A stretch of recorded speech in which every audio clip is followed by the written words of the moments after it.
პოზიცია.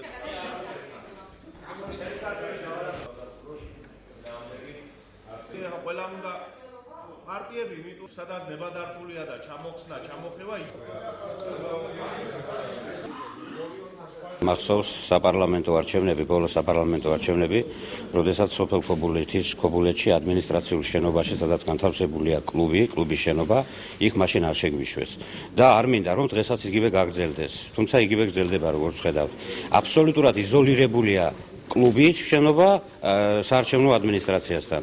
ამიტომ ვერ ვხედავ ვერავითარ პრობლემას, რომ იქ შევიდეს და საარჩევნო აგიტაცია გასწროს პოლიტიკურმა პარტიებმა. აკრძალული იყო გასულ წელსაც, იმიტომ რომ არის ადმინისტრაციული შენობა, ასევე განთავსებული იყო საარჩევნო კომისია, სადაც არ შეიძლება ჩატარდეს საარჩევნო სააგიტაციო შეკრება.